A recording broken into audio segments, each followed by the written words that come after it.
Morning, everybody. Welcome back to another episode of the Music Den. I am your host, Armando Venditti. It is a beautiful, warm May morning here in Edmonton, Alberta, around 20 degrees Celsius. It's going to go up to about 27, 29 degrees as it was yesterday. So I hope wherever you are, you're keeping safe and you're enjoying beautiful weather as I am here. I'm coming to you live, I guess, or taped from my dining room / kitchen, as you can tell in the background. Bob is working from home today, so we swapped places, and he's working in the den. And the dogs are keeping him company, and they're very quiet for now. So I want to get this in before they start barking. In this episode, I'm going to be reviewing a CD that came out last week. I've been listening to it online, formulating my ideas on it, but I wanted to have the physical copy in my hand just to show you, because as most of you out there probably are the same, I like physical copies of things. I don't like just listening to something online. I need to hold the CD in my hand, booklet, read lyrics, what have you. It's just a thing I have, right? It's about me. This is what I've been listening to, the latest release from Jethro Tull, the 23rd album from the progressive rock band started in 1968 by Ian Anderson. It is called RokFlote or RokFlote. Again, their 23rd album on Inside Out Music through Sony. Their last album, this is a follow-up to the last album, The Zealot Gene. And prior to that, the album before the Zealot Gene was the Christmas album from 2003. So I'm glad to see they're getting back in the routine of releasing an album, touring, and then releasing an album for as long as they can keep it up. That's great. I'm going to show you the cover art. It's of, you would imagine, of a of a cave, and drawing on the wall of a cave of a devil or a devilish figure with horns playing the flute. So that could be Ian Anderson, that could be me, that could be you, that could be anybody, really. This is the digipack. First of all, I'm going to show you what you get with the digipack. You get a bookmark of the cover, and I'm going to enjoy this and use this because I'm an avid reader. So this is cool. And I did get this through Burning Shed website. So they sent me a coaster. So you know what? Thank you, Burning Shed. It's fantastic. Now, this is the digipack version of the album. So I'm going to show you as best I can. Oh, and I almost lost my bookmark. I'm going to show you as best I can the inside of the album.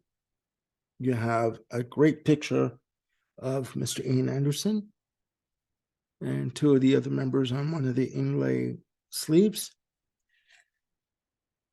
It is a fantastic picture, actually.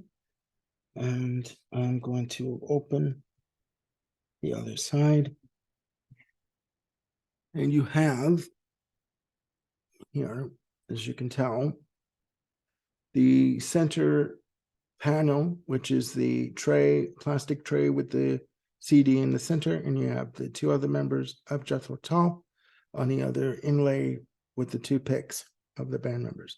Now, for anyone out there who, like me, hates digipacks in terms of covers getting ripped when you try to take the CD out, to any record company people that might be watching, this is the way to do a digipack, to have the plastic tray holding the disc in the center.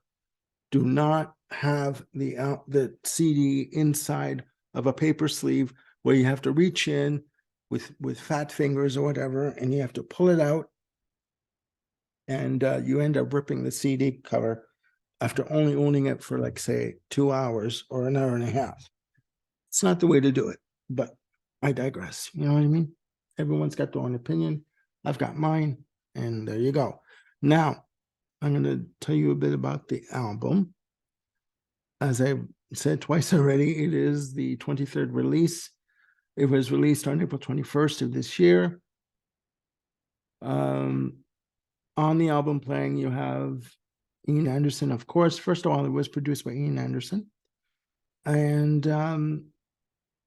playing, you have Mr. Anderson on vocals, flutes, both alto and concert, and Irish whistle.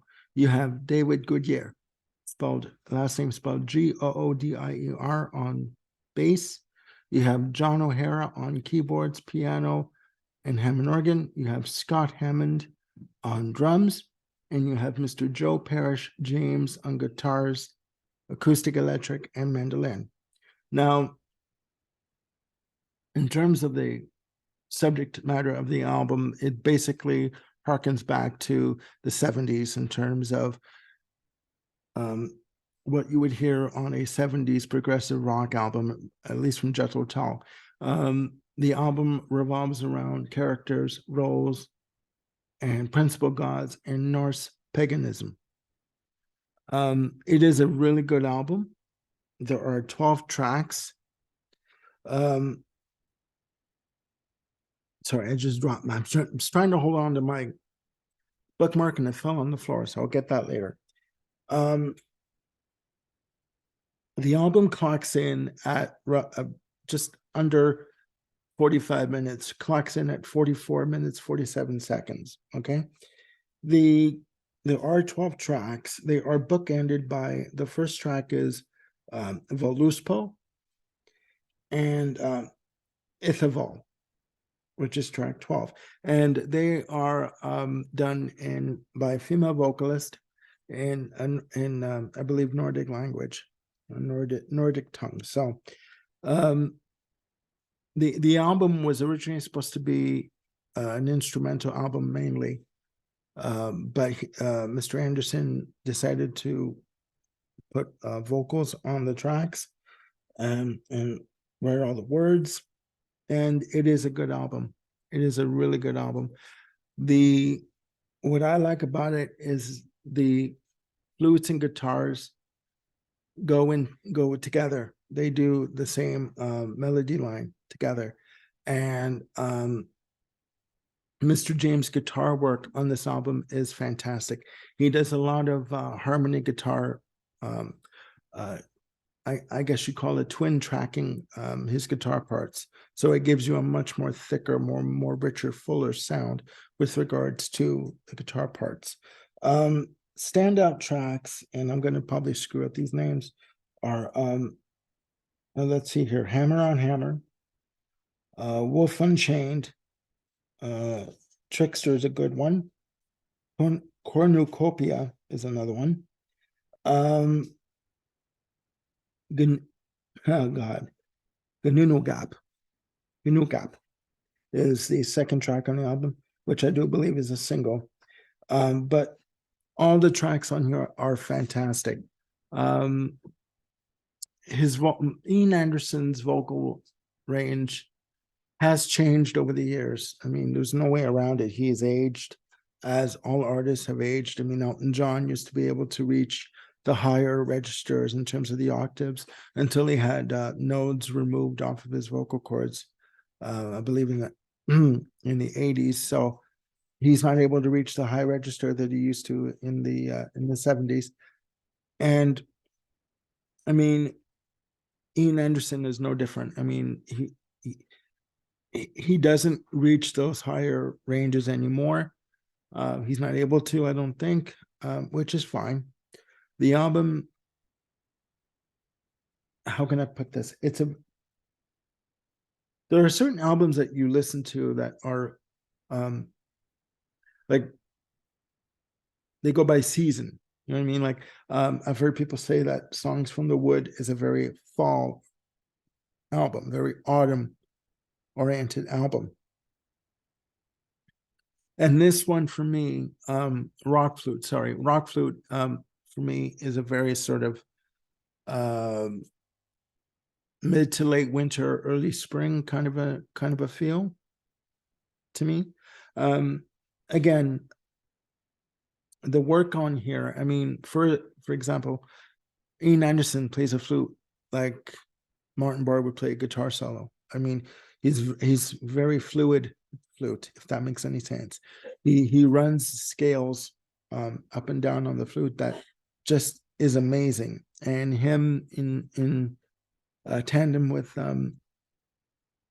Mr. Paris James is just amazing.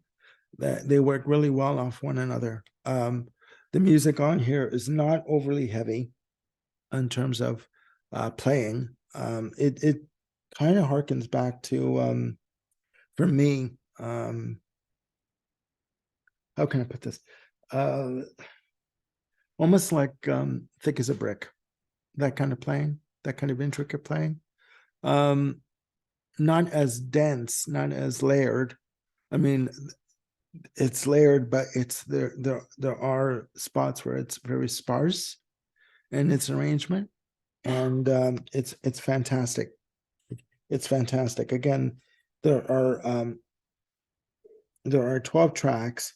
There is a version of the album with an edited version of The Navigators as track 13.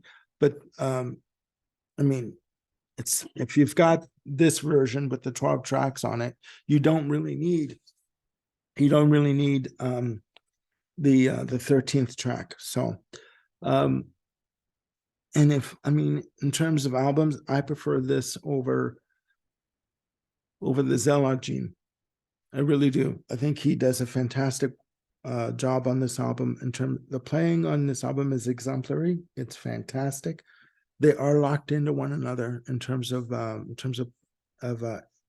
rhythm section, and in terms of guitars, they are all locked together. It's almost like they're again, like I said with Rain, it's almost like they're playing on instinct, and that they've been obviously the album is rehearsed, but it's a very natural feeling, natural flow to the musicianship.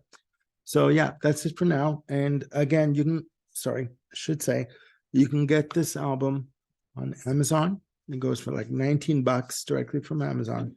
You can get it on Burning Shed. You'll pay a little more. I paid 35 Canadian for it, and when I pre-ordered it, or you can get it on Discogs or any record stores that sell.